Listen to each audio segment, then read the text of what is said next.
পশ্চিমবঙ্গের প্রাণকেন্দ্রের সবুজ মাঠ এবং নির্মল গ্রামগুলির মধ্যে অবস্থিত। স্থিতিস্থাপকতা, সাহস এবং অদম্য চেতনার গল্প রয়েছে, যেখানে স্বপ্নের জন্ম হয়, ভেঙে যায় এবং পুনর্জন্ম হয়।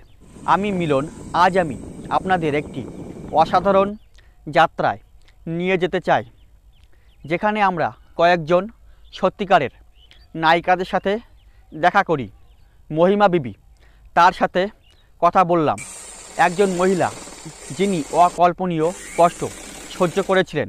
শুধু মহিমা বিবি নয়, 2019 এবং 2021-এর মধ্যে 3 বছরে দেশে 13.13 লক্ষেরও বেশি মেয়ে ও মহিলা অল্প বয়সে পাচারের শিকার হয়েছে।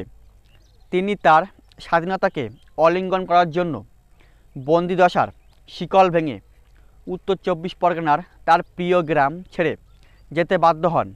তারা উদ্ধার হওয়ার পর পরিবার, আত্মীয় স্বজন, সমাজের মানুষের কাছে স্টিগমা পায় প্রতিনিয়ত।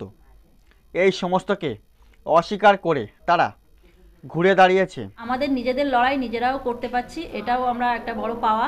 আমরা এই অফিসে এসেছি বিভিন্ন কলঙ্কের মাধ্যমেও তাকে ওভারকাম করে আমরা আজ এই সংগঠনে এসেছি।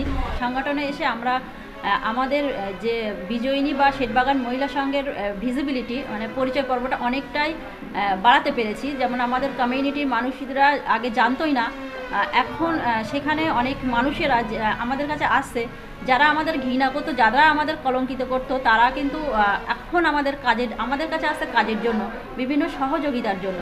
এটা আমরা তৈরি করতে পেরেছি আমাদের কমিউনিটির মধ্যে। একটি অদম্য চেতনা এবং একটি অটল দৃষ্টি দিয়ে সজ্জিত গ্রামীণ ভারতের কেন্দ্রস্থলে তাদের নিজস্ব ব্যবসা প্রতিষ্ঠা করেছে।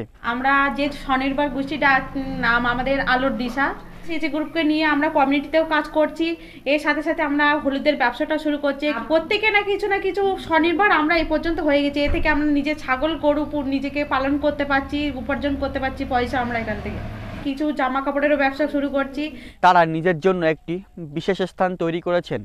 তাদের ব্যবসা শুধুমাত্র তাদের পরিবারের আর্থিক নিরাপত্তায় দেয় না, বরং জীবনকেও বদলে দেয়। একটা ইভেন্ট হয়েছিল আমাদের কারিয়া ইভেন্ট, যেখানে 13টি এসএইচজি গ্রুপে নিয়ে একটা প্রতিযোগিতামূলক হয়েছিল। সেই প্রতিযোগিতামূলকেতে আমরা ব্যবসা ঠিক করেছিলাম, গুঁড়ো মশলা ব্যবসাটা করব। তার উপরে আমরা একটা প্রেজেন্টেশন করেছিলাম, সেখানে ফার্স্ট হয়েছিলাম এবং সেখান থেকে আমরা এই ফার্স্ট হওয়ার এতে 1 লাখ টাকা প্রাইজ মানি পেয়েছিলাম। সেই টাকা দিয়ে আমরা একটা মেশিন কিনেছি, আমরা গুঁড়ো মশলা ব্যবসাটা শুরু করেছি। তো আগামী দিনে আমরা আরও বিভিন্ন ধরনের ট্রেনিং নিয়ে যাতে ব্যবসাটা কিভাবে এগিয়ে নিয়ে যেতে পারবো, সেইটার মাধ্যমে আমরা ব্যবসাটা আরও শুরু করব, আরও অনেক দূর নিয়ে যাব। শুধুমাত্র আমাদের গ্রামে না, আমাদের ব্লকে না, আমরা বাইরের স্টেট লেভেল, ন্যাশনাল লেভেলে পর্যন্ত আমাদের এই ব্যবসাটা নিয়ে যেতে চাই। মহিমা বিবি আমাদের মনে করিয়ে দেয় যে পুনর্নির্মাণের মধ্যে স্থিতিস্থাপকতা এবং সৌন্দর্যের শক্তি রয়েছে। আমরা তো বর্তমানে ট্রাফিকিং নিয়ে কাজ করছি, একদম পুরো গ্রাসরুট লেভেল থেকে শুরু করেছি যে অ্যাওয়ারনেস প্রোগ্রামগুলো। সে অনেকটা সময় দেখা যায় বাল্যবিবাহের ক্ষেত্রেও ট্রাফিকিং হয়ে যাচ্ছে।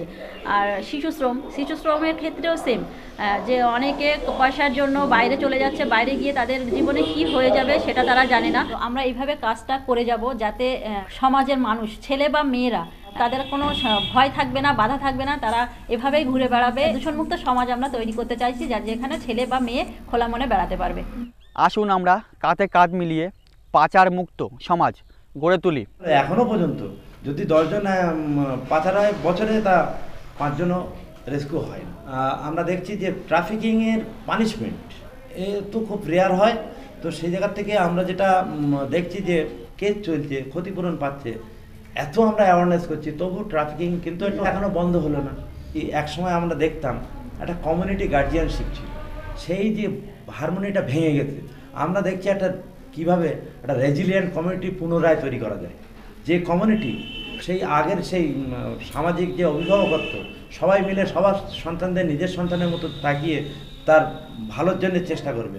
এখন প্রচুর পরিমাণে ড্রাগ এডিকশন শুরু হয়ে গেছে, বাচ্চা কাচ্চারা সব ড্রাগে এডিক্টেড হয়ে যাচ্ছে। তো রেজিলিয়েন্ট কমিউনিটি যাতে করা যায়, তাতে সবাই আমরা চেষ্টা করছি, যদিও কাজটা খুব কঠিন।